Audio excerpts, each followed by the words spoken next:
भाजपा के प्रदेश अध्यक्ष वीडी शर्मा ने कोरोना की वैक्सीन के लिए प्रधानमंत्री मोदी की जमकर तारीफ की। उन्होंने कहा कि चुनौतियों को अवसर में बदलने वाले को नरेंद्र मोदी कहते हैं। साथ ही वीडी शर्मा ने ज्योतिरादित्य सिंधिया को भाजपा का अभिन्न अंग बताया। उन्होंने कांग्रेस द्वारा राम मंदिर न्यास के लिए चंदा इकट्ठा किए जाने पर कहा कि राम मंदिर जन्मभूमि न्यास एक ऐसी व्यवस्था है जो सालों से चल रही है। इसका काम कोई पार्टी नहीं बल्कि समाज कर रहा है।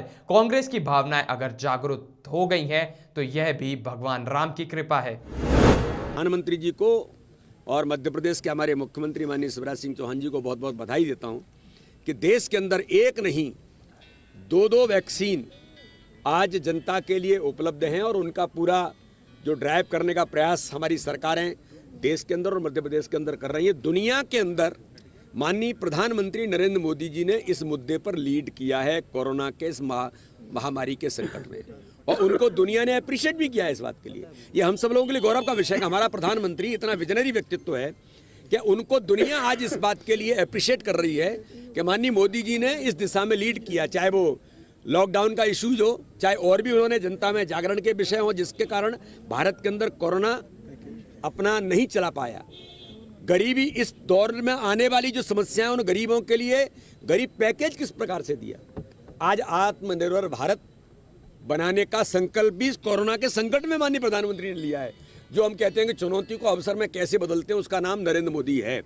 मध्य प्रदेश और देश के अंदर ये शुरू हो गया है, तो इसलिए मैं माननीय प्रधानमंत्री जी को इस बात के लिए बहुत बहुत बधाई देता हूं। और जनता इन सारी चीज़ों के लिए, जनता के लिए जो जो आवश्यक है वो सरकारें बखूबी करने का प्रयास कर रही हैं। ये थोड़ा सा ठीक नहीं है।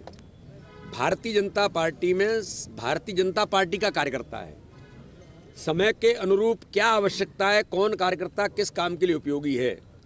सिंधिया जी भारतीय जनता पार्टी के अभिन्न अंग हैं, सम्मानीय राज्यसभा के सदस्य हैं। उनके साथ जो मित्र आए वो तो भाजपा के वरिष्ठ लोग हो गए हैं, तो उनमें से भी कौन कहाँ सब अब भाजपा है, कोई व्यक्ति नहीं है किसी का। तो भारतीय जनता पार्टी में जो आवश्यकता है वो निर्णय भाजपा करती है और आगे भी करेगी। राम मंदिर जन्मभूमि न्यास ये एक ऐसी व्यवस्था है जो आज से नहीं सालों से इस काम में वो लगे हुए हैं। समाज इसका काम कर रहा है, इसमें कोई दल नहीं कर रहा है।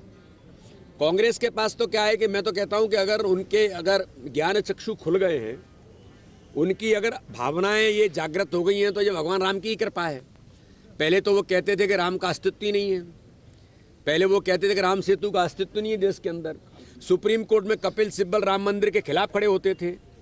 तो ये समय का परिवर्तन है कि राष्ट्रीय स्वयंसेवक संघ के प्रयासों से इस देश के अंदर देशभक्ति का भाव जो जागृत हुआ है, और राम जन्मभूमि आंदोलन जो देश के अंदर खड़ा हुआ, जो 500 साल वर्ष पुराना एक संकल्प इस देश के अंदर कि हमारी आस्था और श्रद्धा का जो केंद्र है वो जाकर के खड़ा होगा। आज एक गौरव का अवसर आया है कि माननीय प्रधानमंत्री ने उसका शिलान्यास किया है माननीय सर्वोच्च न्यायालय के निर्णय के आधार पर।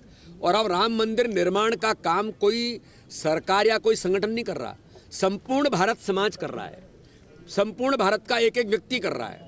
तो अपने अनुसार लोग देने का काम कर रहे हैं, लेकिन कांग्रेस को क्वेश्चन खड़ा करने के लिए वो राजनीतिक दृष्टि से देखते हैं, क्योंकि उन्होंने कभी समाज का काम नहीं किया है, उन्होंने कभी देशभक्ति का काम नहीं किया है। वो केवल राजनीति काम करते हैं और एक परिवार पर टिके रहते हैं, और उनकी भावनाएं भारत से नहीं, उनकी भावनाएं कहीं और जुड़ी हुई हैं। इसलिए मैं ऐसा मानता हूं केवल प्रश्न खड़ा करने से काम नहीं चलता। उन्होंने बहुत व्यवस्थित तंत्र बनाया है। जो लोग ट्रस्ट के लोग इस काम में लगे हैं, अगर उनसे वो बात करेंगे तो उनका वो जवाब भी दे देंगे। मैं तो इसके लिए अधिकृत नहीं हूँ कि राम जन्मभूमि ट्रस्ट कैसे कलेक्शन कर रहा है। जो मुझे जानकारी में है कि वो चेक के माध्यम से ही और व्यक्तिगत तौर पर उन्होंने संकल्प लिया है पूरे भारत के कोई भी गांव और कोई भी घर ऐसा नहीं बचना चाहिए जहां से राम जन्मभूमि मंदिर के निर्माण के लिए कोई न कोई सहयोग लोग न दें। हम लोग भी कर रहे हैं, एक स्वयंसेवक के नाते से, भारत के नागरिक के नाते से हम भी कर रहे हैं। खबरों में बने रहने के लिए ग्रामीण भारत टीवी को सब्सक्राइब कीजिए और बेल आइकॉन दबाना ना भूलें।